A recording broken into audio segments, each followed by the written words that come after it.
Em nome do Pai, do Filho e do Espírito Santo. Amém. Bem-vindo você que verá esse vídeo. Nós estamos justamente aqui no nosso programa Na Fé com esse vídeo que vai abordar justamente a primeira carta dessa série chamada Lexio. E nós vamos juntos poder viver uma experiência de aprendizado, uma experiência com certeza de aprofundamento e na intenção de solidificar também a nossa fé. Seja muito bem-vindo, eu peço que você acompanhe o vídeo até o final. Você verá que está dividido em algumas partes, conforme nos apresenta o documento.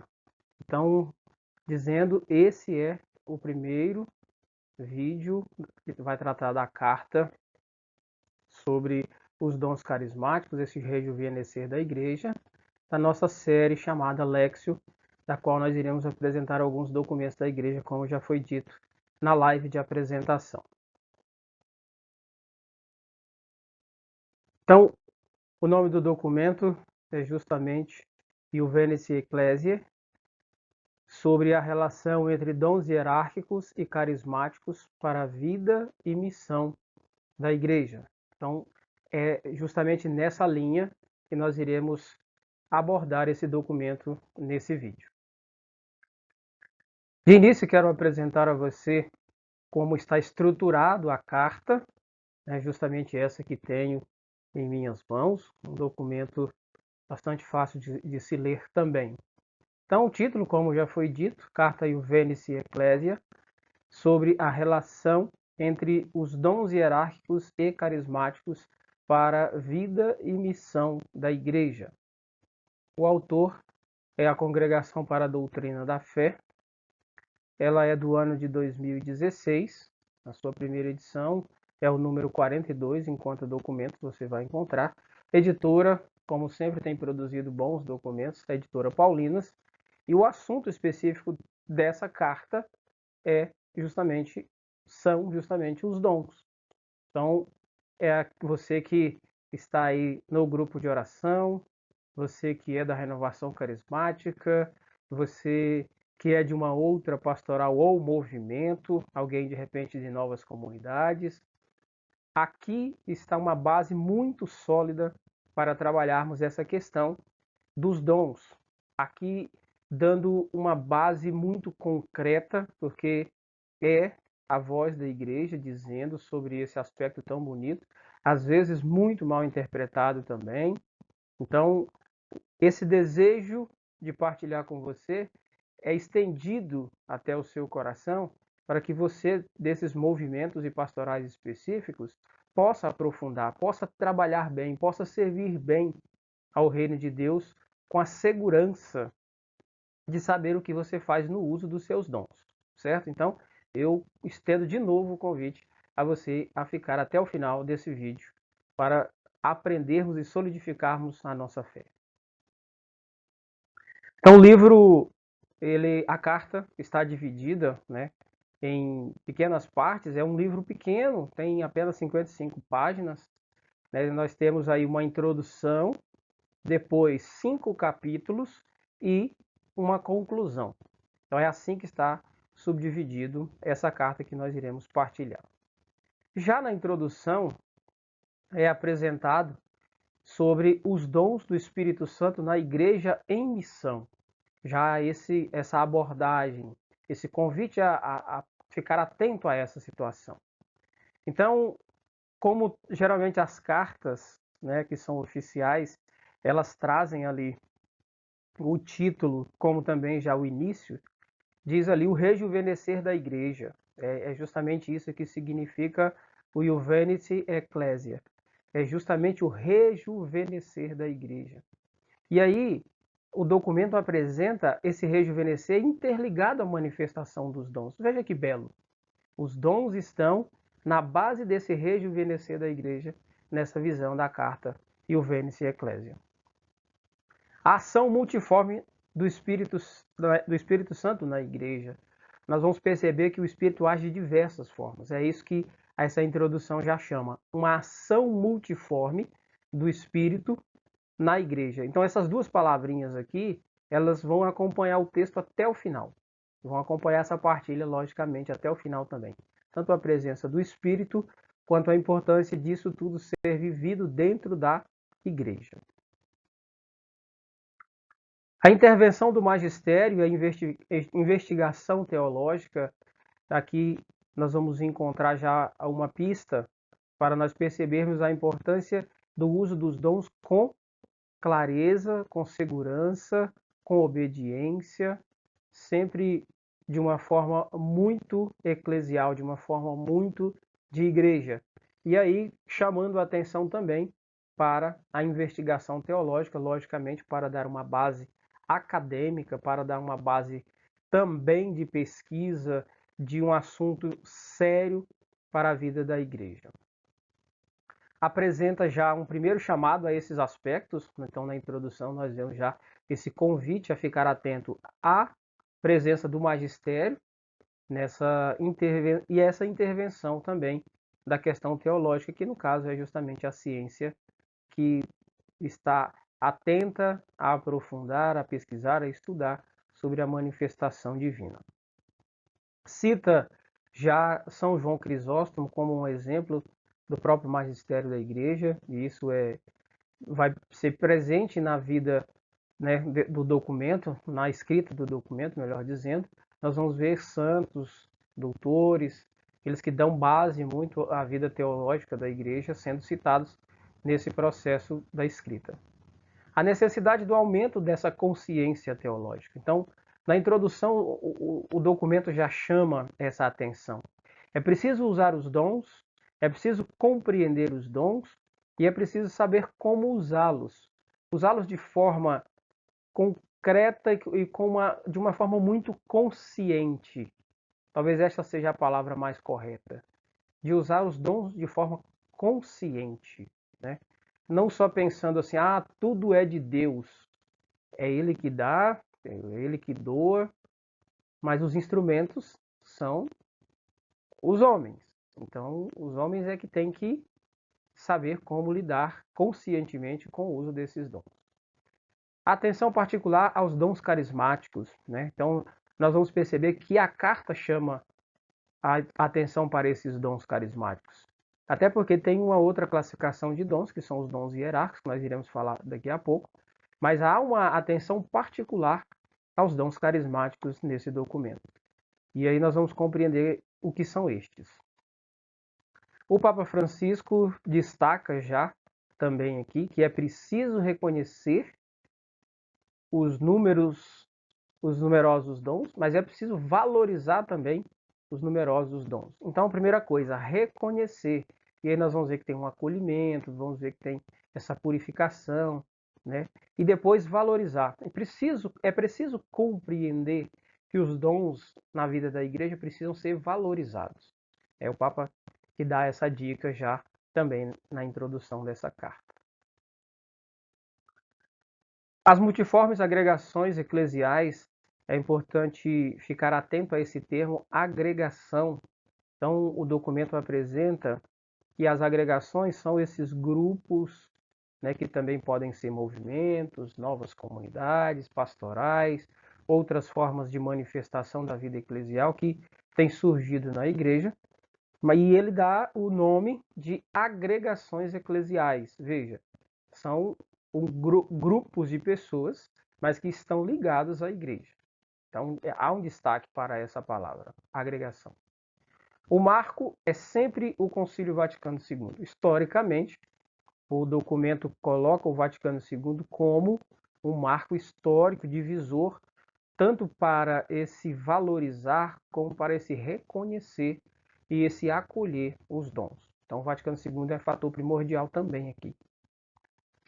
Trata na perspectiva do tradicional. Então, são duas perspectivas aqui. A perspectiva do tradicional, que aí nós vamos encontrar os institutos de vida consagrada, Sociedade de Vida Apostólica, né? E as outras realidades que estão apresentadas como realidades recentes. Essas realidades recentes nós vamos compreender como movimentos eclesiais, né? Novas comunidades, associação de fiéis, Então, essas agregações que têm surgido logo após o Vaticano II e que têm sido crescente de uma forma específica, nós podemos ver o Brasil, são chamadas de realidades recentes. Então, trata disso em específico, dessas duas perspectivas, tanto do uso do carisma na perspectiva tradicional, como nas realidades chamadas realidades recentes. O caráter de movimento propõe formas renovadas de seguimento de Cristo. Então, como nós sabemos que o Espírito é renovar, o Espírito é esse mover, é esse sopro, é esse impulso que leva à vida, à evangelização. Então, por esse estar em movimento, é preciso também que haja novas formas renovadas. Porque ao decurso da história, nós vemos que cada época tem os seus dilemas, tem também, logicamente, as suas graças, mas precisa cada um estar sabendo o que está acontecendo, e aí há essa necessidade desse chamado renovar no segmento de Cristo. Levando a novos contextos o fascínio do encontro pessoal com o nosso Senhor Jesus Cristo.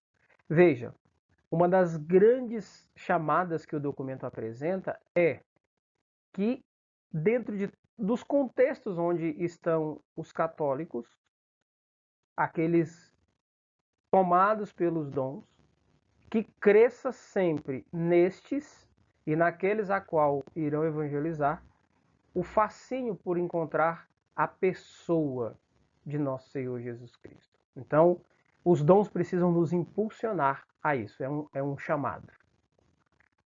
Por quê? Por suas peculiaridades, na forma de missão, na forma de testemunho, na formação. Veja, nos estados de vida diferentes. Tudo isso são características dessas chamadas agregações, né? Então nós vamos perceber missões diferentes, carismas diferentes. O testemunho, logicamente, ele é individual. A formação que é tão necessária. Os estados de vida, aqueles que são de vida consagrada, aqueles que estão vivendo a vida matrimonial, aos solteiros. Então, tudo isso é atingido por esse fascínio do encontro com o nosso Senhor Jesus Cristo. Então, a igreja não cresce por proselitismo, mas por atração, pelo poder da atração. Então, os dons, os carismas, eles têm esse poder de atrair, porque torna a igreja bela, torna a igreja viva, torna a igreja extremamente florescente, como dizia São João Paulo II. Então, não é por proselitismo, não é por medo, mas é pelo fascínio de encontrar com essa pessoa, nosso Senhor Jesus Cristo. E um grande caminho de fazer com que as pessoas se encontrem é pela manifestação tanto dos dons carismáticos e também pelos dons hierárquicos. Aqui São João Paulo II é citado, é uma frase que ele diz assim: reconhece neles uma resposta providencial. Reconhece neles quem? Nos carismas. Como uma resposta providencial para cada tempo da igreja. Certo? Então, mais um aqui que tem um peso na palavra, né? Papa São João Paulo II, nosso santo. Devem inseri-las nas dioceses e paróquias em comunhão com os pastores.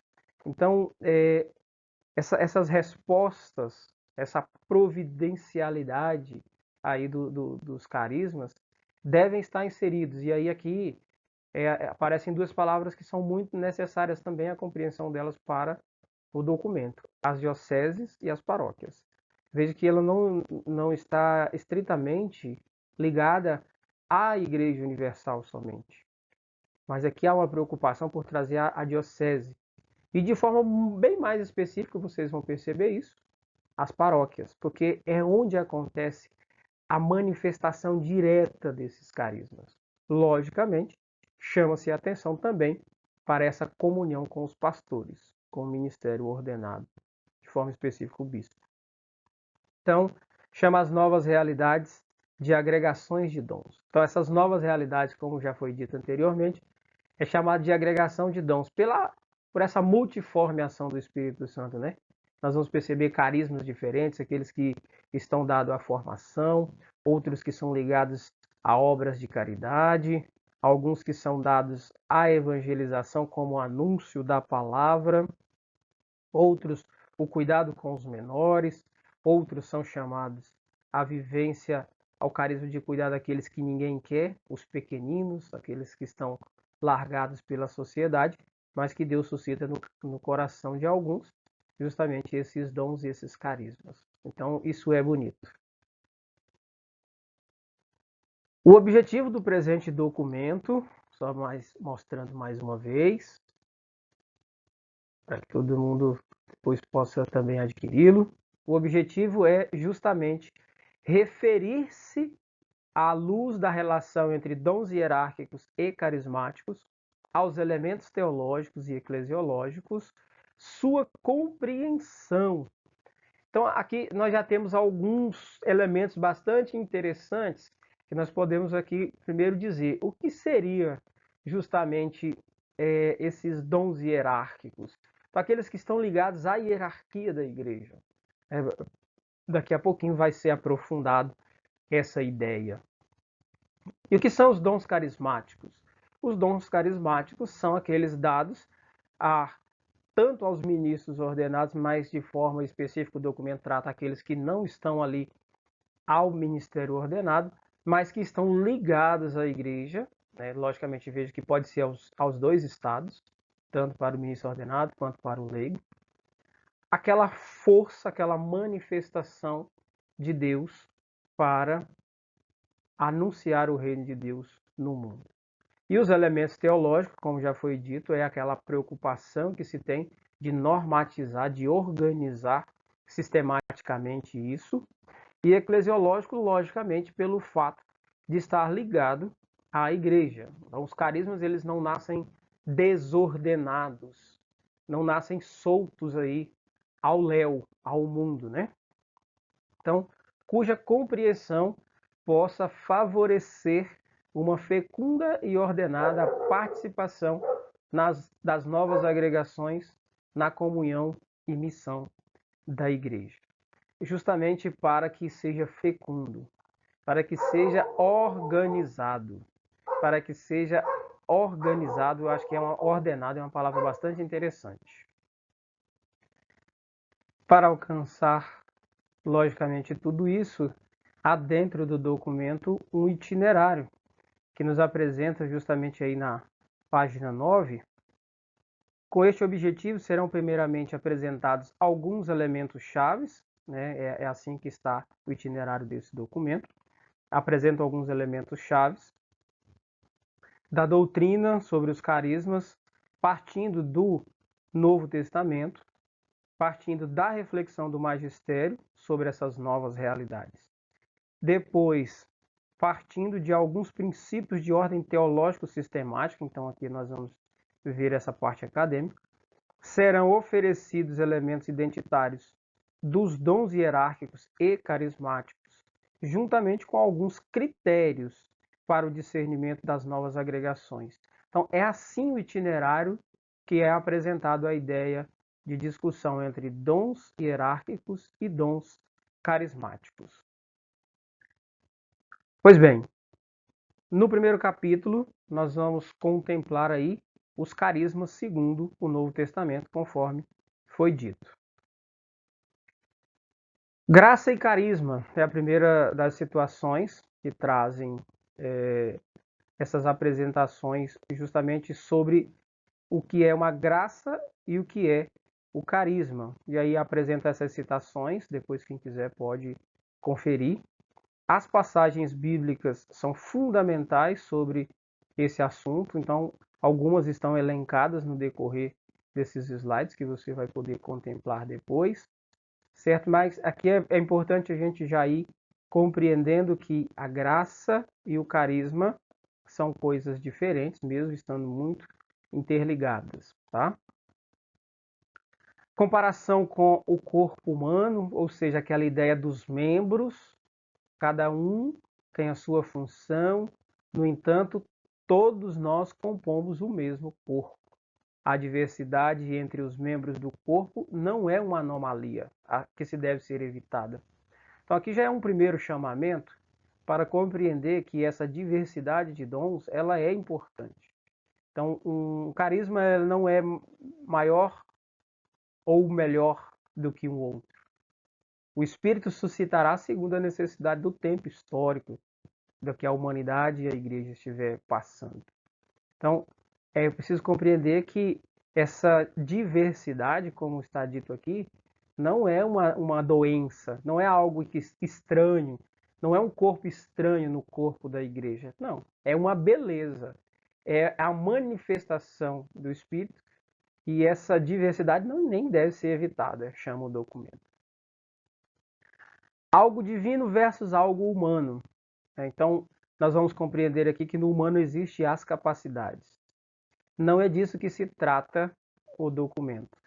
Aqui há uma comparação entre algo divino, aquela manifestação do Espírito, que logicamente utiliza de algo humano, das nossas capacidades, porém, um carisma nunca é uma realidade apenas humana.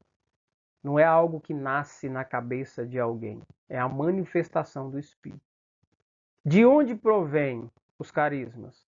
Os carismas, tanto os hierárquicos quanto os carismáticos, eles provêm de Deus, logicamente, Criador de todas as coisas, de nosso Senhor Jesus Cristo, seu Filho amado, e também do Espírito, do Espírito Santo, compondo aí a Santíssima Trindade.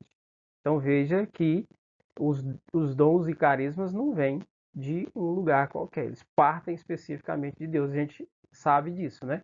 Mas veja que tem aqui a presença do Pai pelo Filho no Espírito Santo. Dons dispensados ad utilitatem e o primado da caridade. Precisamos compreender como é interessante essa interligação. Então, há um determinante na questão do uso dos carismas, que é sempre para o proveito comum. Então, os carismas, todos eles são para proveito comum. Nunca é para uma realidade individual. Veja que beleza, que sabedoria de Deus, né, como o Espírito age dessa forma.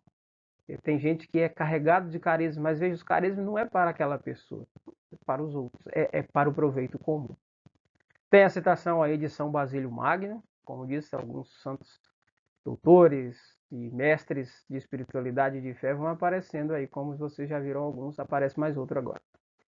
E São Basílio Magno vai destacar: cada um recebe estes dons mais para outros do que para si mesmo. Como diz a palavra de Deus já em Coríntios também, né? Sempre para o bem comum, sempre para o bem do outro, em favor do outro. Então veja, quando nós recebemos carismas, isso precisa ser muito claro em nós. E por isso não nos deve causar vaidade. O carisma é para o outro, nem é especificamente para mim. Fala também das utilidades do carisma, justamente esse ad utilitatem, utilidades dos carismas. Então, nós vamos ver carismas de palavra e carismas de ação. O documento elenca. Quais são os carismas de palavra? Sabedoria, conhecimento, profecia e a exortação. E aí, os carismas de ação são justamente de autoridade, de ministério e de governo. Então, nós vamos percebendo que existe essa já diferença aqui, porque nem todo mundo tem a autoridade de governo na igreja. Nem todo mundo pertence ao ministério, e aqui no caso ao ordenado. Porém, esses que não se enquadram nessas duas realidades, também tendo carismas, podem e devem somar força evangelizadora no processo, pela sabedoria que traz, pelo conhecimento que traz, pela profecia que se pode receber de Deus, dando também a sua contribuição na exortação. E aí nós voltamos àquela ideia de que devemos anunciar, mas que é preciso também muitas vezes haver a denúncia das obras do mal. Anunciar o reino de Deus e denunciar as obras do mal. É em prol e comum a caridade. Então, os carismas, eles são para a caridade e são comuns à caridade. Então, favorece o progresso da caridade em quem o possui. Veja que bonito que nos apresenta a carta. Que aqueles que possuem carismas, esses progridem, ou seja, eles avançam, eles são melhores na caridade. É muito interessante isso. Então, alguém que tem dom, que não vive o amor, está cometendo um erro. De certa forma, está sem compreender a ação de Deus, a presença de Deus nessa realidade. Carismas que são mais vistosos, né? Tem uns que geralmente aparecem mais. Nós sabemos disso, que tem uns que são mais vistos, né? Eles são elencados assim. Profecias, né? É um carisma que não é dado também a todo mundo, a profecia, mas nós precisamos estar abertos para aqueles que receberem a profecia, e quem receber deve falar, deve anunciá-la. Os exorcismos, que é justamente também outro carisma mais restrito, né? Os exorcismos, aqui nós tratamos daquela forma que a igreja trata, né? De alguém que tenha a autorização e a autoridade para, em nome da igreja, agir nesse processo de expulsão do mal, né? E os milagres. Os milagres, eles são dados a muitas pessoas, porém também não é todo mundo que tem o dom de milagre. Nós vamos perceber por que daqui a pouco esses dons não são dados a todas as pessoas. Então, estes podem coexistir sem relação autêntica com o Salvador.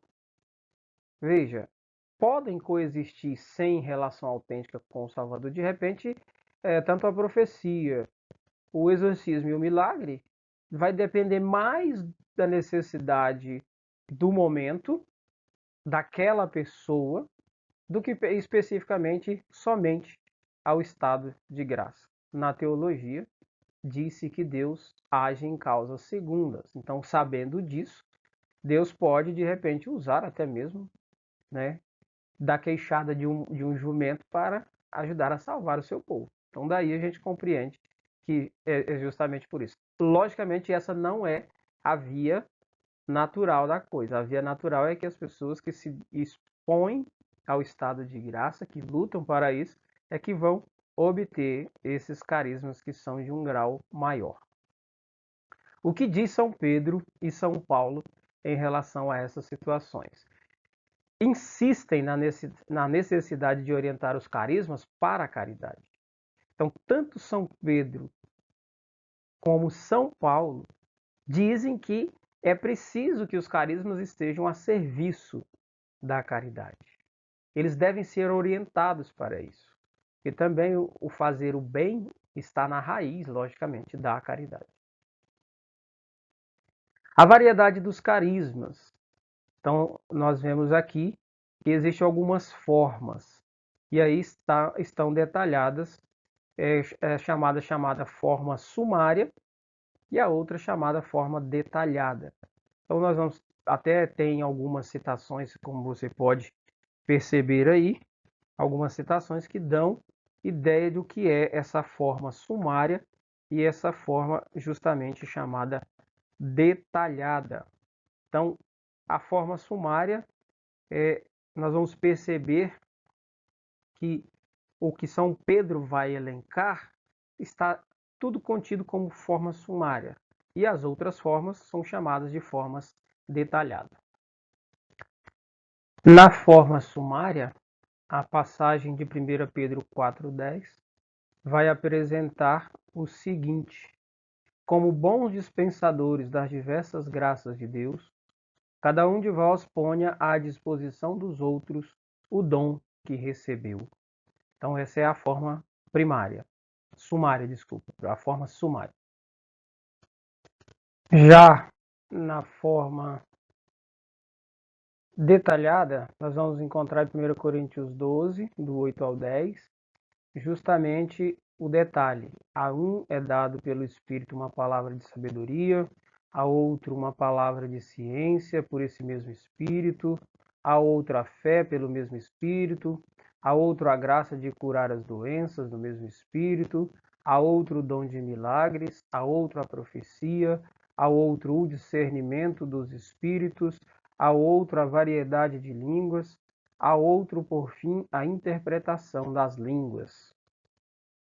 E continuando, no versículo 28, ele diz: na igreja, Deus constituiu primeiramente os apóstolos, em segundo lugar os profetas, em terceiro lugar os doutores, depois os que têm o dom dos milagres, o dom de curar, de socorrer, de governar, de falar diversas línguas. São todos apóstolos? São todos profetas? São todos doutores? Fazem todos milagres? Têm todos a graça de curar? Falam todos em diversas línguas? Interpretam todos? Veja que nós encontramos essas diferenças. Então, a forma sumária é para o bem comum, os carismas dados para o bem comum, e a forma detalhada é justamente a lista desses carismas. Então, outra subdivisão que nós encontramos é também os dons que são elencados como excepcionais e dons ordinários. Então, nós vamos encontrar nos dons excepcionais cura, obras de autoridade, inclusive aquelas que já foram relatadas anteriormente, variedade de línguas, dons ordinários, ensino, serviço e beneficência. Veja que os dons excepcionais, eles são mais voltados àquelas manifestações sobrenaturais, e os dons ordinários, além dessa capacidade sobrenatural, exige daí o natural. Então, fiquemos atentos a essas raízes, que são sempre muito importantes para compreendermos que há essa variedade de dons e que é preciso irmos compreendendo que há algumas diferenciações, principalmente dos dons hierárquicos e dos dons carismáticos. Ministérios para conduzir a comunidade, né? Então, é outra variedade. Deus dá também à sua igreja pastores, né? E aí nós vamos perceber uma hierarquia, dons concedidos pela imposição das mãos. Isso aqui está ligado extremamente ao ministério ordenado, tá? Fiquemos atentos a essas passagens, depois quem quiser conferir mais profundamente pode. E aí nós chegamos a um dado teológico muito importante, tá? Está em destaque. Ambos os carismas dependem do grau de desenvolvimento atingido pela igreja da época e que, por isso, são suscetíveis a acréscimos posteriores. Já até comecei a tocar nesse assunto, mas quero reafirmá-los. Esses carismas dependem realmente do grau, da necessidade, do desenvolvimento, de como é o momento histórico em que a igreja está passando, em que a humanidade está passando. É a providência de Deus, né? Nós já tivemos carismas, por exemplo, de ordens religiosas de silêncio, de muito recolhimento, de muita oração. Já tivemos carismas de obras de muito apologismo, ou seja, de um anúncio com muito poder, de conversão, de denúncia das obras do mal. Já tivemos épocas em que a igreja necessita ter carismas de formação, por exemplo, épocas em que a educação voltada para o âmbito católico foi muito necessária para a evangelização do momento, momentos em que o uso dos carismas, né, nós vemos de 40, 50 anos para cá, a ascensão de movimentos que, na ação do Espírito, estão anunciando o reino de Deus. Então, veja que é sempre conforme a necessidade da comunidade, da humanidade do momento histórico, logicamente dessa necessidade da igreja. E aqui nós precisamos ficar atentos que esses carismas, eles podem muitas vezes ser corroborados, ou no sentido de acrescentar algo para o momento histórico de necessidade de evangelização. Então, o carisma, ele não pode estar fechado em si. É um chamamento também importante. Um carisma não pode estar fechado em si, ainda que a raiz de um carisma não pode ser mudada, porque é dada por Deus, recebida no coração de alguém. Mas muitas vezes um carisma pode ser reiterado dependendo da necessidade do tempo e da igreja. O bom exercício dos carismas na comunidade eclesial. Então, o exercício destes na comunidade é interligado.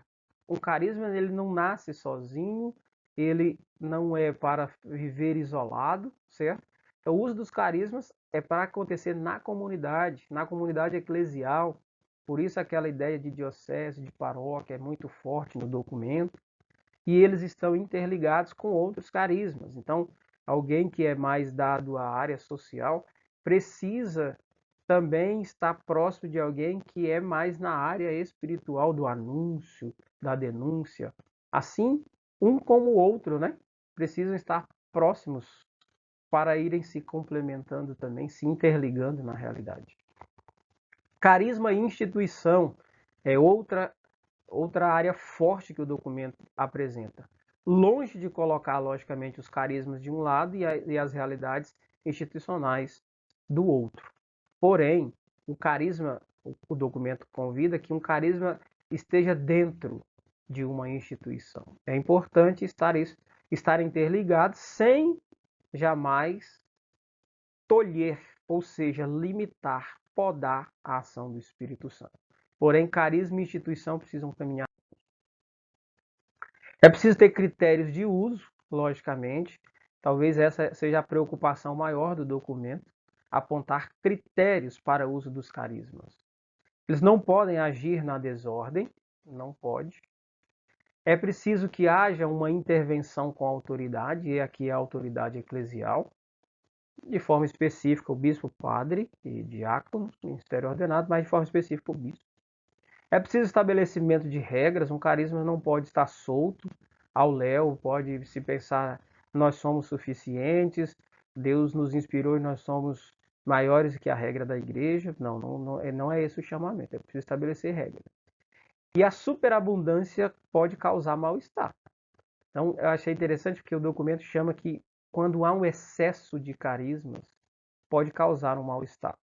Vamos só contemplar aqui, se de repente você está, por exemplo, num grupo de oração, onde há uma manifestação exacerbada ou uma manifestação enorme de palavras e que não estejam, por exemplo, em conexão uma com a outra, onde haja uma manifestação humana dentro da manifestação espiritual, pode se atrapalhar e o que vai causar justamente é o mal-estar, né? Esse incômodo de uma quantidade de vozes falando em nome de Deus e algumas delas às vezes não sendo.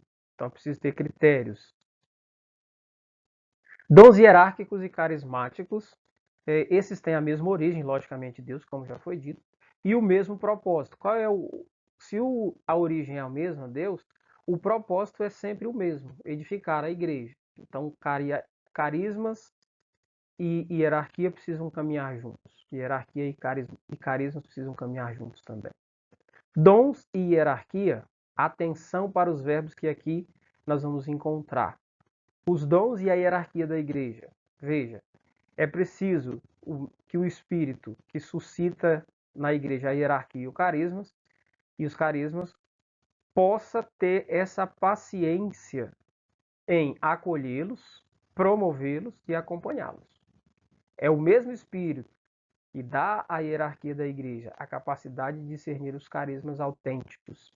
Precisa acolhê-los, precisa promovê-los e precisa acompanhá-los. Então, ao ministério ordenado é dado essa função e essa graça de acolher, de promover e de acompanhar. Não pode só, né, também acolher, precisa acompanhar, corrigir, às vezes dizer, olha, tá demais, tá de menos, né? Então, e deve se promover. Eu achei interessante essa palavra também. Isso é dons e a hierarquia da igreja. Capítulo 2, a relação entre dons hierárquicos e carismáticos no magistério recente. Então, nós vamos encontrar aqui algo mais próximo da nossa história. No capítulo 2 traz essa abordagem. Logicamente, como já foi dito, o Vaticano é esse marco histórico divisor. Então, o Concílio Vaticano cita alguns documentos que compõem, né, o mesmo, só que na intenção de corroborar os fatos. Por exemplo, há um destaque para a Lumen Gentium, né, a luz dos povos, no sentido de clarear, de orientar. Trata muito, logicamente, da missão, daquele que vai anunciar.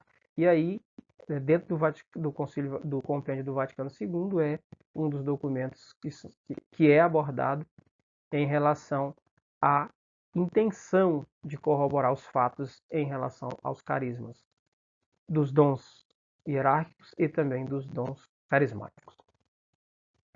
Os carismas na história, nós vamos perceber que há aí um percurso, né, onde nós encontramos a palavra, também os sacramentos, os ministérios e os fiéis.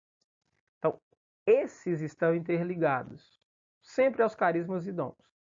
Palavra, aqui no caso a Sagrada Escritura mesmo, sacramentos, os ministérios e os fiéis. Então, esses 4 tópicos, quando interligados, eles vão fazendo algo muito da vontade de Deus e que logicamente vai dar fruto. E aí precisam também que a palavra, o sacramento, o ministério e os fiéis estejam interligados aos carismas e dons, para que o fruto seja maior, como diz a palavra, a busca de até 100 por 1. Dons como graças especiais e carismas. Então nós vamos perceber que o documento traz aí essas manifestações, essas nomenclaturas. Então, como esses se apresentam? Como que os dons se apresentam? Como que essas graças especiais se apresentam?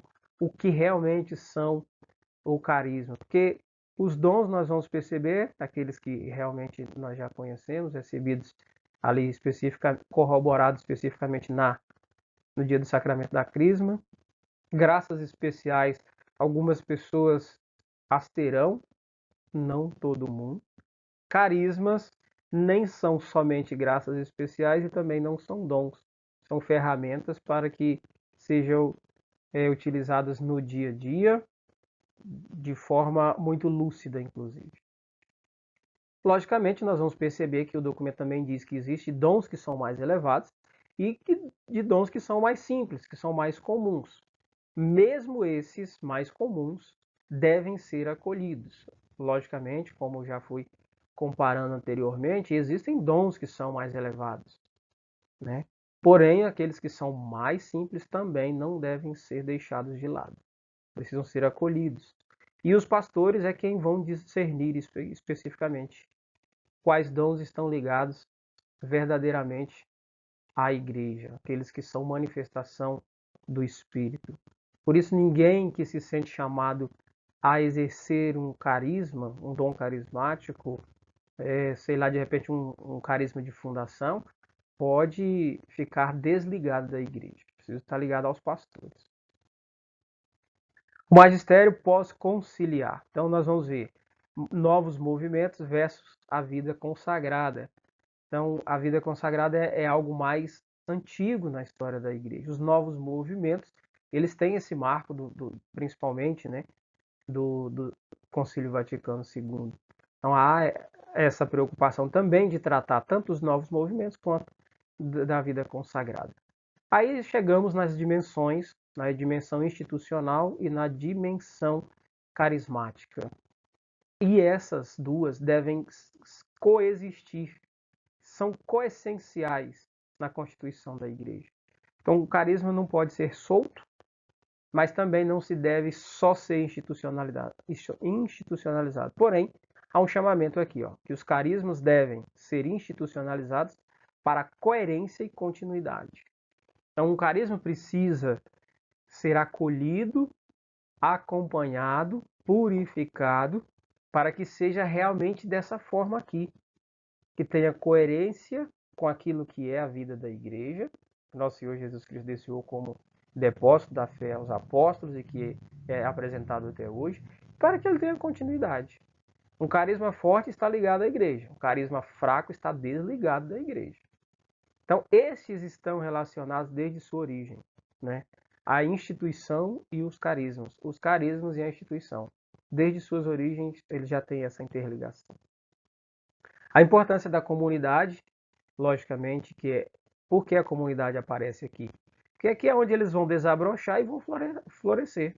Os carismas nascem dentro da comunidade e eles começam a dar frutos dentro das comunidades, né? Que aqui podem ser as dioceses, e logicamente dioceses que são compostas por uma paróquia. Então as paróquias são o âmbito específico para se desabrochar e esse florescer dos carismas. O capítulo 3 é o fundamento teológico da relação entre dons carismáticos e hierárquicos, entre dons hierárquicos e carismáticos, nessa ordem. Então, o horizonte trinitário e cristológico dos dons do Espírito fala de quê? Fala de uma economia da salvação, né? Então, a economia da salvação é todo esse processo que foi sendo vivido, né, e foi sendo registrado como matéria de fé para que o homem encontre com o seu fim último, que é justamente a salvação. Logicamente, isso foi dado à igreja, né? As missões divinas do Pai, que é criar, do Filho, que é salvar, e do Espírito, que é santificar. Então, dentro disso, chega um outro termo muito importante, que é economia sacramental. Aquilo que é contido nos sacramentos vai ser justamente a economia sacramental. Então, o aspecto do batismo, o aspecto da primeira Eucaristia, da crisma, do ministério da ordem, do matrimônio e etc. Nós vamos perceber que, contudo, há uma pneumatologia dentro disso, que é justamente a ação do Espírito. No batismo, há uma pneumatologia. Ali na própria Eucaristia, também. Quando há o sacramento da ordem, há a presença do Espírito. Vocês podem notar que há sempre uma invocação. Então, essa pneumatologia, essa ação, essa preocupação com conhecer a ação do Espírito, ela está presente, certo? Isso é economia sacramental. Duas mãos do Pai. Santo Irineu de Lyon diz isso de uma forma muito bonita. Santo Irineu cita justamente essa questão, que tanto o Espírito como a Igreja, melhor dizendo, o Espírito, o Filho e o Espírito são as duas mãos do Pai, diz Santo Irineu de Lyon. É muito interessante essa citação. A relação e raiz dos tipos de dons geralmente estão aí cravadas, né, nessa página 26, como está exposto aí. Eles estão relacionados. E onde está a raiz? E aí a apresentação aqui do documento diz que a relação originária entre dons hierárquicos conferidos para a graça sacramental da ordem, os dons carismáticos livremente distribuídos pelo Espírito Santo, tem, portanto, a raiz última em relação entre o Logos divino e o Espírito Santo, que é sempre o Espírito do Pai e do Filho. Veja, está aí. A raiz e a relação é justamente as duas mãos do Pai, né? Que é, no caso, o próprio Filho e o próprio Espírito. Igreja do Espírito versus igreja hierárquica. Então, para compreender que a igreja que é espiritual, ela é a mesma igreja hierárquica. Porém, a hierarquia, né, essa institucionalidade, ela não está acima da ação espiritual. Porém, ela é necessária. A igreja não abre mão dessa questão hierárquica institucionalizada. O Paráclito, ele é ativo e pleno em Jesus.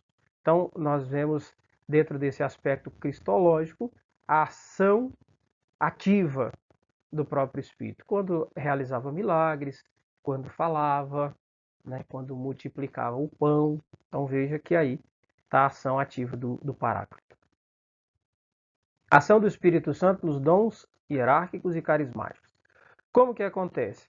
As características dos tipos de dons que nos é apresentado pelo documento estão contidas justamente aí, né, nos dons hierárquicos. E aí nós vamos ver a instituição da Eucaristia, o perdão dos pecados, o mandato apostólico, o batismo. Dentro dos dons carismáticos, nós vamos ver objetivamente relacionados com a vida nova em Cristo. Então, aí. Tá aí as características dos tipos de dons, né? Sempre ligadas ao Espírito, ligadas ao dom hierárquico, justamente, e aí por isso que cita aqui o ministério da ordem, e aí vão ver os sacramentos de perdoar os perdões, perdoar os pecados e tudo mais. A dupla transformação do pão e do vinho, mas também a transformação do fiel, é uma ação do Espírito. A consequência da aproximação à Eucaristia é outro processo bastante interessante que nós precisamos contemplar.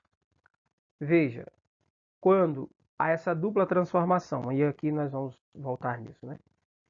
Do pão e do vinho, mas também a transformação do fiel, é uma ação do Espírito. A consequência da aproximação à Eucaristia vai fazer com que eu receba o Espírito e vai fazer com que eu tenha uma vida sacramental profunda. Então é consequência da aproximação da Eucaristia. Veja, quando eu me aproximo dos sacramentos.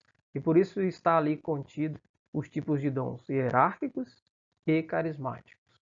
Veja que os sacramentos estão ligados aos dons hierárquicos, tá? Só para clarear também essa situação. Mas quando eu me aproximo dos dons hierárquicos, que são, aqui especificamente falando, esses sacramentos, e aí nós estamos falando de Eucaristia, eu recebo o Espírito e também a minha vida sacramental ela vai aprofundando e automaticamente eu vou tendo desejo de santidade.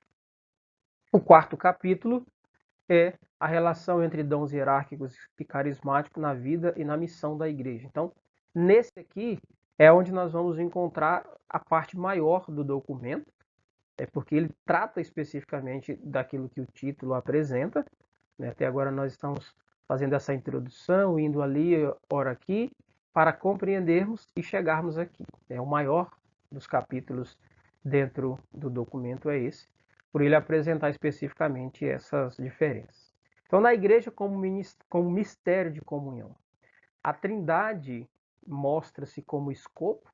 Então, o Pai, o Filho e o Espírito Santo são esse molde, é como nós devemos nos basear com nessa comunhão, né? Você vê que o Pai age em comunhão com o Filho com o Pai, o Filho com o Espírito e o Espírito com o Filho e com o Pai. É essa comunhão, esse mistério de comunhão. Por isso a Trindade é esse modelo, esse exemplo, esse escopo. Como fim, a participação dos fiéis. Veja, então, esse uso, a manifestação dos carismas, deve ser para que os fiéis participem da vida de fé. Interessante isso. Na igreja, tornam-se membros. Quem? Aqueles que vão acolhendo os mistérios, os carismas. Veja, na igreja tornam-se membros. É isso mesmo. Até por aquele primeiro aspecto, né? De agirem bem ao bem comum. Confirma o título da sessão, logicamente, que aqui na igreja como mistério de comunhão, quando os membros vão se agregando, vão se tornando cada vez mais próximos, vai fazendo que o mistério dessa comunhão aconteça. sacramentos e os dons estão sempre interligados, e aqui só para dizer de novo que é muito interessante, porque os sacramentos estão ligados aos dons hierárquicos e essas outras manifestações geralmente aos leigos, né? Especificamente cita os sacramentos da iniciação cristã, no batismo, na Eucaristia e na Crisma. Aí há uma comunhão muito forte, né, de sacramento e também de espiritualidade no sentido de carisma, né? Não só no sentido de uma característica específica de um grupo, mas enquanto manifestação de Deus. Presença eficaz do Espírito Santo, logicamente, é a raiz da unidade de dons, né? Então, o Espírito, a presença eficaz, ou seja, quando ele vem como Espírito Santo, a gente recebe como Espírito Santo, a gente o escuta como Espírito Santo e a gente age como se tivesse realmente no Espírito. Então, o Espírito Santo agindo eficazmente, santificando, movendo os carismas, ele está justamente na raiz dessa unidade de dons. É assim que a gente precisa ter. E aí nós vemos outro grande, importante homem da igreja, que é o cardeal Newman, que vai dizer que o nosso coração precisa ser uma igreja em miniatura. Essa frase é interessante, porque se a gente compreender isso, por onde a gente andar nas ruas, se a gente estiver no trabalho, estiver no estudo, se a gente compreender que o meu coração é uma igreja em miniatura, eu vou agir diferente.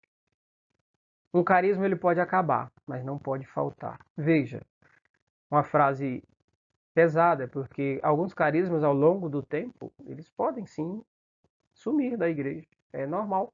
Ele cumpriu sua missão. Porém, um carisma nunca pode faltar. A igreja precisa ser carismática. A igreja ela é carismática. Então, nunca pode faltar os carismas dentro da igreja. Interessante isso. Identidade dos dons hierárquicos, aí nós vamos perceber alguns aspectos muito claros, né? Aqui falando de hierarquia. Então, nós vemos a graça que foi dada aos apóstolos, certo? Esse é o marco da autoridade dada aos apóstolos já no início, né? De sujeitar os carismas. Veja que quando apareceu alguma manifestação, eles precisavam corroborar isso tudo. Então, a graça apostólica. Jesus quis a hierarquia dos dons, logicamente.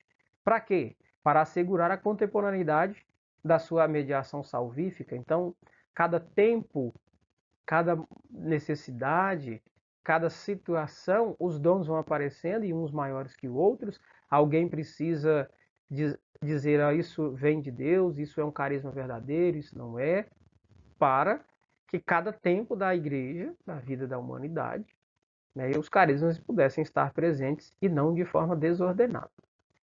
Esses têm uma efusão especial, os dons hierárquicos, nós estamos falando só de dons hierárquicos, né? Então, para estes, nós vamos ver que tem uma característica especial. Nem todo mundo está dentro dos dons hierárquicos, né? Porque está ligado geralmente ao ministério ordenado, você já percebeu isso pelas falas anteriores.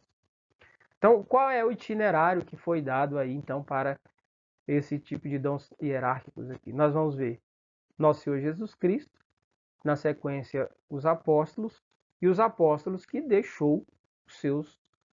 deixaram seus colaboradores, né? E aí nós vamos chegar de novo nos ministérios ordenados até então. Sacramento da ordem, principalmente na pessoa dos bispos, como já foi dito aqui, só confirma isso.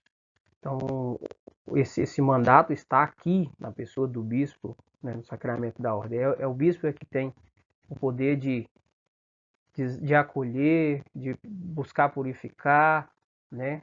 Ou então até de dizer, vamos com calma aqui, está na pessoa do bispo. Os carismas eles têm poder de geração sobrenatural de membros, isso é muito bonito, né? Que falando de dons hierárquicos ainda, né? Geração sobrenatural de membros, veja que quando alguém age no dom hierárquico, manifesta a sua beleza, outros irão querer adotar aquela mesma vida. A geração sobrenatural de membros. Aí aparece uma palavra que não é muito corriqueira para o nosso dia, mas é a palavra taxis, que ela dá em a consonância de concepção e táxis como organização. Então, a palavra táxis aí, ela diz que tem essas duas perspectivas dentro da igreja. A táxis como conceber o carisma e táxis como organizar o carisma. Veja que palavra interessante.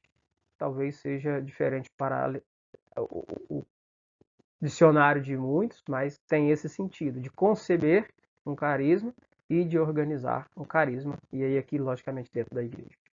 Cita os graus da ordem em relação aos dons carismáticos, né? E aí nós vamos perceber presbiterado, episcopado, presbiterado e diaconado, né? Dentro dessa organização, e que também são responsáveis por organizar, mas também por acolher os dons carismáticos, lembrando que aqui nós estamos falando de dons hierárquicos, que é o primeiro passo. Então, o resumo geral dessa sessão seria, em síntese, os dons carismáticos próprios do sacramento da ordem, nos seus vários graus, são concedidos para que na igreja, como comunhão, nunca falte a cada fiel a oferta objetiva da graça nos sacramentos, o anúncio normativo da palavra de Deus e o cuidado pastoral. Então, aqui sobre os dons hierárquicos, a síntese seria justamente essa, que o sacramento da ordem que não é concedido a um grande número, mas porém esses têm a função de promover a comunhão, organizar a vida dos fiéis e ofertar a graça tanto pelos sacramentos quanto pelo anúncio da palavra e também pelo cuidado pastoral. Aí nós vamos perceber a oferta objetiva e o anúncio normativo. Então, oferta objetiva é aquilo que precisa ser ofertado como tal para a vida da igreja, e o anúncio normativo, que também não pode se deixar de dizer, não se pode chegar de qualquer jeito, de forma desordenada. Essa é uma preocupação do documento. A identidade dos carismas, identidade dos dons carismáticos, que é a segunda parte, falando dos dons hierárquicos, agora falando dos dons carismáticos. Então, o objetivo dos dons carismáticos, para que a graça sacramental produza frutos na vida cristã, é a primeira coisa. Veja, já é um segundo passo. Aqui a pessoa já recebeu o sacramento. Agora, para que a graça sacramental produza frutos. Veja que não está ligado mais ao ministério da ordem. Está ligado agora a uma outra manifestação que geralmente é dado aos leigos. Então, para que a graça de Deus produza frutos na vida cristã, de modo diversificado e em todos os níveis, modos diversificados, né? Porque também pode ser de homens e mulheres, pode ser de jovens adultos, pode ser para a obra social, pode ser para a obra mais voltada ao anúncio próprio da palavra, à missão, e em todos os níveis. E aí que os níveis são os níveis de escolaridade, os níveis de anúncio e etc. São úteis às necessidades da igreja. Veja, de novo, esse chamamento. Os carismas são necessidades e são úteis à vida da igreja. Lembremos disso. Quais são as consequências dos dons carismáticos? É de novo um convite àqueles que vivem muito o dom carismático a compreender isso, sem se desligar dos dons hierárquicos. Mas aqui, quais são essas consequências? Viver em plenitude a missão evangelizadora. A primeira delas que é elencada lá. Viver em plenitude a missão evangelizadora. Carisma é para isso, para a missão de evangelizar. Não tem outro sentido. Examinando e interpretando os sinais dos tempos à luz do Evangelho. Hoje nós podemos falar, por exemplo, de um uso de carismas, por exemplo, da profecia, né? Mas sempre à luz do Evangelho, sem se esquecer dessa característica muito importante. Nós podemos falar de uma obra social, mas que não é desvinculada da fé como assistencialismo, não, como assistência social. É uma obra social como fruto de conversão e de amor ao próximo, mas sempre à luz do Evangelho. Outra consequência é fazendo os fiéis responderem em plena liberdade ao compromisso de serem um dom de amor. Então, que cada um precisa se compreender dessa forma. Veja, Os carismas despertam na pessoa que cada um é um dom de amor para o outro. Os dons carismáticos partilhados. Confirma o título da sessão também, quando nós encontramos escrito. São dados ao indivíduo, mas também podem ser partilhados por outros. Veja que alguém que tem carisma de fundação, funda um grupo, funda uma comunidade de vida, um movimento eclesial, de repente um desses novos movimentos, melhor dizendo, esse carisma não vai ficar só no coração do fundador, vai alcançar outros membros. Deve ter extensão da comunhão eclesial, logicamente não se pode ser o carisma fechado. Por exemplo, surge um novo movimento, uma nova comunidade, por exemplo, e essa comunidade quer viver sozinha. Não, ela tem que ter uma comunhão eclesial com o pároco, né, com os demais membros da comunidade, logicamente com o bispo, como já foi dito. É preciso ter uma afinidade espiritual, uma palavra interessante, né? Um carisma partilhado, ele nasce dessa afinidade espiritual, né? Assim que a gente é chamado, por exemplo, alguém que é chamado a viver numa comunidade de vida, ele tem uma afinidade espiritual, tem um toque espiritual ali que leva a amar aquela proposta de vida. Os dons carismáticos partilhados, eles são pessoal e comunitário, né? Interliga os dois. Então, quando ele é partilhado, ele vai tanto para a ação pessoal, tanto para a ação comunitária. Por isso, é importante a partilha. Os dons carismáticos criam um parentesco espiritual. É interessante, né? O patrimônio espiritual a partir da pessoa de um fundador. Quando alguém resolve entrar num movimento, numa nova comunidade, tem um parentesco espiritual, porque o fundador passa a ser uma espécie de pai para aqueles que o seguem. E aí nós chegamos nessa frase que eu já disse, que é carisma fundacional, e deve ser sempre original. Para fundar um movimento não basta ter boa vontade. É primeiro necessário que seja a vontade de Deus, e segundo, que realmente seja original. E o ser original aqui é que ele realmente não seja repetido. Porque, como eu disse, baseado na carta, alguns carismas ao longo da história podem desaparecer, cumpriram sua missão e tudo mais. E Deus é sempre novo, o Espírito será sempre novo. Essa renovação, esse rejuvenescer da igreja exige essa originalidade, né? Então, para um carisma fundacional, uma das grandes características é ser original. De repente, alguém que verá esse vídeo vai estar aí no coração com o desejo de fundar, né? Tem aí uma inquietação. Uma boa dica é: veja se o seu carisma nasce de Deus, não só da vontade, e se ele é original. O reconhecimento por parte da autoridade eclesiástica. Isso é muito necessário, o documento chama bastante atenção para isso. Os que precisam e os que não precisam de regulamentação. Então, os que precisam de regulamentação são estes que têm fundação e são para um grupo. Então, uma nova comunidade, por exemplo, um movimento eclesial, se ele vai ter mais membros, ele precisa realmente de um reconhecimento. Já o segundo, né, no caso que não precisa de regulamentação, é quando é algo particular, algo privado, alguém sente um chamado ali para viver uma experiência individualizada. Está na igreja, ela tem comunhão com a igreja, com o pároco, né, até com o bispo, mas é um carisma privado, é para ele, não é para outros viverem conjuntamente, né, com essa pessoa. Aí esses não têm necessidade de uma regulamentação. Logicamente precisa de um acolhimento do ministro ordenado. Que sejam transmitidos, logicamente, através dos tempos. Alguns carismas são realmente transmitidos, e para serem transmitidos, eles precisam desse reconhecimento, que é uma palavra necessária, que é inclusive institucional, tá? A autoridade eclesiástica discerne. Como eu disse, o documento vai chamar sempre essa atenção. Preciso ter comunhão com os pastores da igreja de uma forma específica. Agora nós vamos ver isso. De uma forma específica para a diocese e paróquia. É um fator primordial, o discernimento do pastor. E também é um serviço necessário.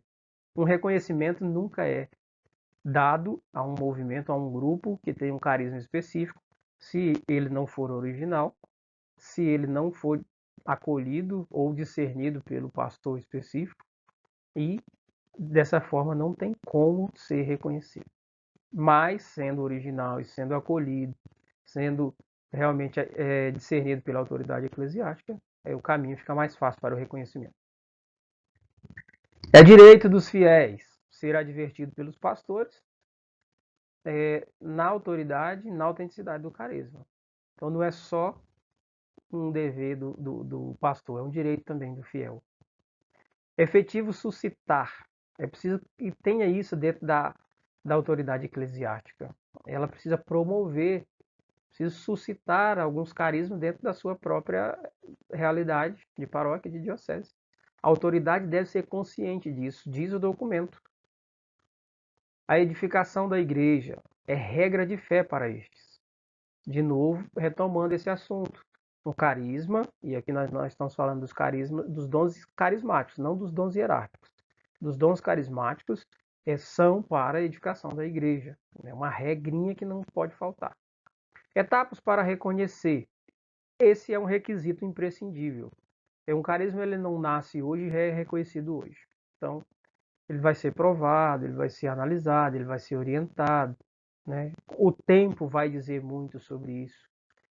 Que a originalidade, como já foi dito, é necessária. Então, existem etapas sim para um reconhecimento. Experimentação e solidificação. Por quê? Geralmente quando começa um movimento, está ali aquele entusiasmo, né? Todo mundo no fogo, naquela alegria, porque começou e é diferente, faz muito bem. Mas o tempo vai experimentando. E aí muitos podem perder o gosto, podem perder a alegria. E aí vão ficando aqueles que realmente deverão ficar, que serão os fortes, que abraçarão essa ideia, esse chamado, esse parentesco espiritual e tudo mais, certo? Então, a experimentação ajuda na solidificação de um carisma. O tempo é um dos grandes fatores para isso. E precisa, logicamente, de um acompanhamento perene, um acompanhamento constante.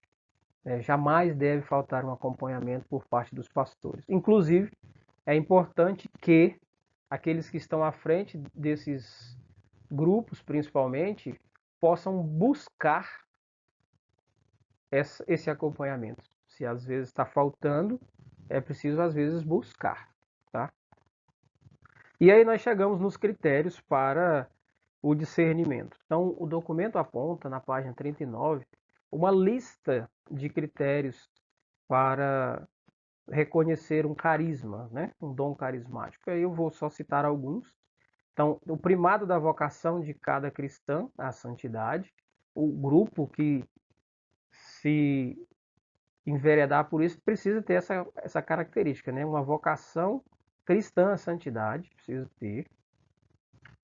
Depois, empenho na difusão missionária do evangelho. Todo carisma precisa ter esse desejo de difundir o evangelho, de ser missionários do evangelho. Confissão da fé católica, logicamente, não pode ter uma margem de outra religiosidade, a não ser aqui o catolicismo. Cada realidade carismática deve ser um lugar da educação para a fé na sua integralidade. É justamente confessar a fé católica, tá? Então é o terceiro passo. Critério. Depois, testemunho de uma comunhão ativa com toda a igreja. Veja, é um critério. Então, se você não tem comunhão com seu pároco, com seu bispo, dificilmente você será reconhecido. O reconhecimento e estima de complementaridade recíproca de outras realidades carismáticas na igreja. Então, esse grupo quer reconhecer-se, quer ser reconhecido pela autoridade eclesiástica, porém, eles não têm comunhão, briga com as outras pastorais, briga com os outros movimentos. É um critério que já falhou aqui, não vai acontecer, vai ser mais difícil. Aceitação dos momentos de prova no discernimento dos carismas, aceitar as dificuldades que vêm ao longo do tempo, às vezes por parte do ministério ordenado, às vezes por própria parte dos membros mesmo, né, que de repente dificultam e que leve os fundadores a pensar, será que esse carisma realmente é de Deus? Certo? Presença de frutos é um critério. Presença de frutos espirituais, tais como caridade, alegria, humanidade, paz. Gente, como é bonito ver um movimento que é original, que é inspirado realmente, porque carregam o amor entre si e para com os outros. São alegres, talvez a maior das características seja essa, a alegria. A humanidade, veja, aqui não se trata de viver uma vida como anjo. São de pessoas que são humanas, mas que demonstram a força do evangelho, força do carisma dentro de si. E que também, logicamente, vivem em paz. E uma dimensão também como critério é a dimensão social da evangelização, que também é apontado como um critério necessário. Então é importante a obra social também. Veja, a obra social é um dos últimos critérios, mas faz parte. Porém, não é o critério maior, certo? Capítulo 5 é o último capítulo, é a prática da relação entre os dons hierárquicos e dons carismáticos. É o último capítulo, repetindo, nós já encaminhamos mais para o final da análise do documento. E aí nós vamos perceber que o documento chama que há uma necessidade de tratar desse assunto. Qual assunto? Da prática eclesial, de como isso tudo vai acontecer dentro da igreja. E aí nós vamos perceber as chamadas, né? A primeira coisa é a referência recíproca, ou seja, uma boa relação entre os vários dons na igreja, né? Como critério, agora nós falamos, mas essa relação, né? De uma boa vivência com outros dons, não no sentido de, nós somos melhores, somos piores, mas uma boa relação, uma boa vivência. Inserção ativa das realidades carismáticas nas dioceses. Veja, aí aqui é aquele ponto que já foi citado 2 vezes. A diocese, como igreja particular, ela é o locus da atividade carismática. Então, o carisma não pode estar desvinculado de maneira alguma de uma diocese. O que devem fazer os ministros ordenados nesse sentido? Devem discernir, acompanhar e acolher. Então, discernir se realmente é um carisma original, é inspirado. Acompanhar para perceber os seus desenvolvimentos, se tem esses critérios para reconhecer. E, de qualquer forma, acolher para acompanhar e, logicamente, com isso, discernir. Os dons carismáticos na Igreja Universal e Particular. Aqui retomando essa ideia, né? Igreja Universal, nós vamos encontrar, logicamente, a igreja que está no mundo todo, católica, e a igreja particular, que no caso são as dioceses. Existe uma relação mútua da interioridade dessas duas classificações de igreja universal e particular, que é uma mesma igreja, só que em âmbitos e locos diferentes, certo? Então, mas há essa relação. É essa característica de ser universal, porém ser também una, né, que nós temos na Igreja Católica. E aí uma outra parte importante é uma palavra que também pode ser diferente para alguns, que é a parte da imanência, que é justamente essa característica de uma interioridade, ou seja, mostra a sua substância ou a sua essência em contraponto com a dimensão externa, real ou fictícia, ou seja, para traduzir, nós poderíamos dizer o seguinte: nós temos aqui a Igreja Diocesana, que é uma instituição que é organizada, que tem inclusive prédios, que a gente perceba isso, mas ela não é só isso. Ela tem uma vida interna, ela tem essa característica interior que é cheia de substância, que é cheia de essência. Então, isso é a imanência. E os dons carismáticos estão nessa essência da igreja universal e, logicamente, da igreja particular. Então, é preciso ter colegialidade, ou seja, dentro da diocese, ter essa colegialidade ativa e efetiva, ou seja, né, que tenha aqui essa fraternidade entre padres com os bispos, de bispos com o Santo Padre. em comunhão com o sumo pontífice, porque o carisma também está em comunhão com ele. O Papa, ele é o centro da comunhão da igreja, o bispo, ele é o fundamento visível da unidade da igreja particular, que no caso é justamente a diocese, né? Então, diocese e igreja de Cristo, em cada uma contém a outra. Na diocese contém a igreja de Cristo. A igreja de Cristo é composta pela diocese, então está interligado aí, por isso o carisma deve aparecer aí dentro. Então, bases da relação dos dons, relação entre igreja universal e igreja particular.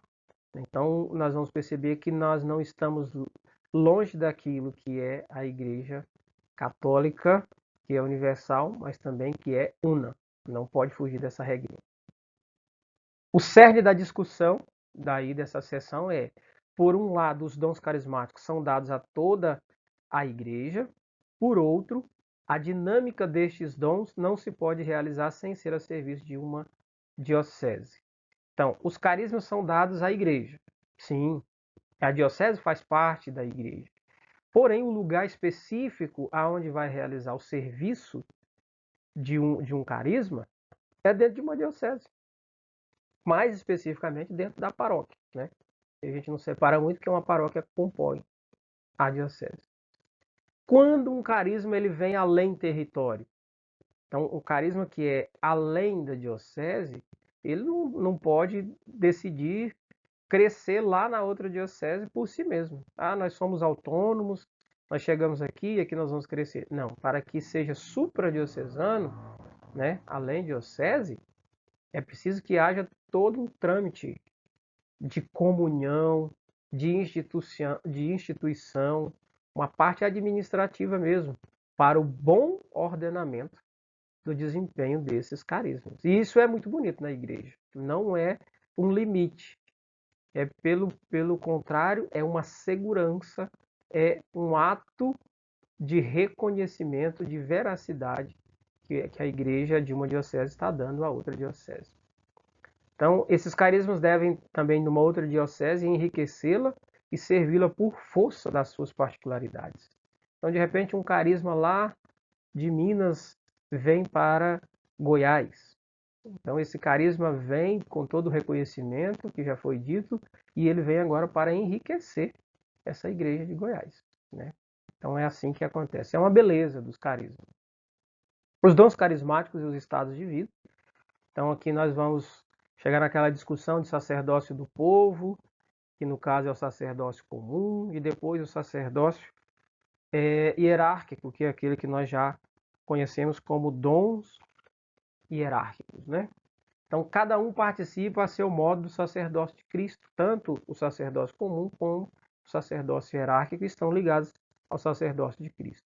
E aí nós vamos perceber que aqui fala dessas duas dimensões, tanto do comum quanto do hierárquico, é o chamamento para essas características que estão contidas. E aí nós vamos encontrar que sobre os fiéis diz, em primeiro lugar, é necessário reconhecer a bondade dos diversos carismas.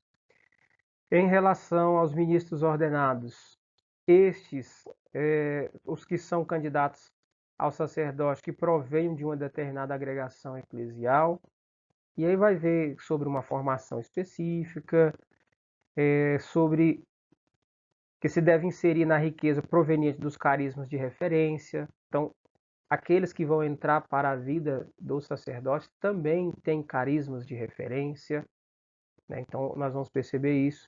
Depois, sobre os institutos de vida consagrada, o contributo de um dom carismático ao sacerdócio batismal e ao ministerial, expressam-se na vida consagrada.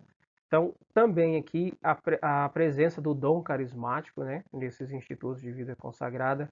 A espiritualidade dos institutos de vida consagrada podem tornar-se, tanto para o fiel leigo como para o presbítero, um auxílio para viver a própria vocação.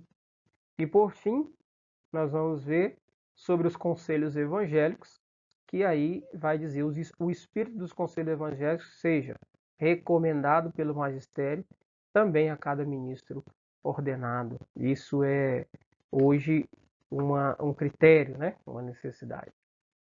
Formas de reconhecimento eclesial. Aí nós vamos encontrar a teologia e a eclesiologia. Só para reforçar, a teologia como a ciência que estuda, que pesquisa as manifestações divinas, a eclesiologia como justamente esse estudo sistemático, organizado da vida da igreja. Tanto teologia quanto eclesiologia em relação às novas agregações eclesiais. E aí nós vamos ver os novos movimentos, os movimentos eclesiais, as novas comunidades, grupos que surgem, né, no interior da igreja. Então, tanto a teologia quanto a eclesiologia devem se preocupar com o surgimento dessas novas agregações. Devem favorecer a identificação para o reconhecimento, né? Tanto a teologia quanto a eclesiologia.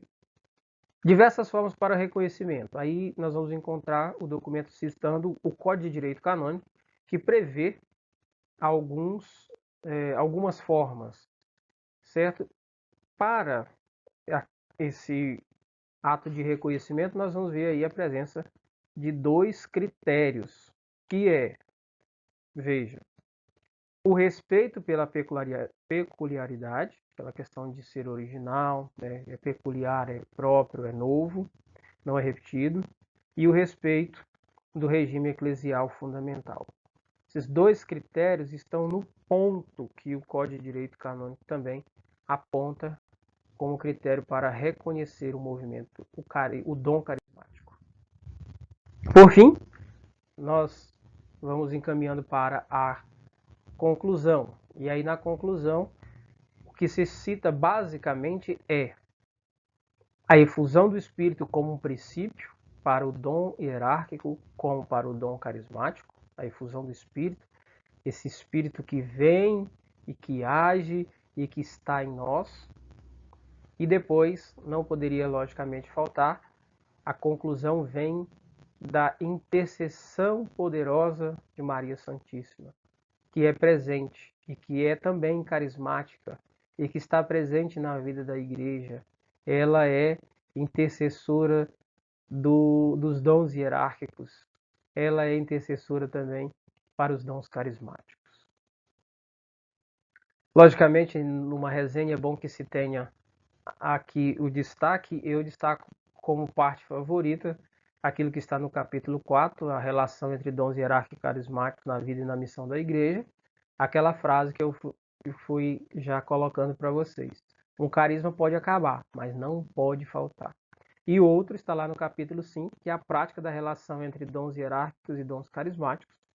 Está no cerne da discussão justamente que esses dons carismáticos são dados a toda a igreja. Por outro, a dinâmica destes não se pode realizar sem ser a serviço de uma diocese concreta. Então veja, o carisma ele nasce aí, nesse locus, na diocese. Aqui a referência, né, nós já vamos terminando esse vídeo. Eu agradeço também a sua participação até aqui. Espero que tenha somado, espero que tenha contribuído para você. Depois, aqueles que se interessarem pelo assunto, pode entrar em contato com essas redes sociais, com esses contatos que são disponibilizados aí. Nós vamos tentar favorecer a aquisição do documento, nesse caso a carta e o Venice Ecclesiae, sobre a relação entre dons hierárquicos e carismáticos para a vida e missão da igreja. Muito bem, chegamos ao final então desse nosso primeiro vídeo da série Lexio, refletindo sobre os dons hierárquicos e carismáticos. Espero que nos encontremos numa próxima oportunidade. Deus abençoe você e que agora, com muito mais fé e segurança, nós possamos desenvolver aquilo que Deus tem suscitado no nosso coração. Deus abençoe a você. Glória ao Pai, ao Filho e ao Espírito Santo, como era no princípio, agora e sempre. Amém.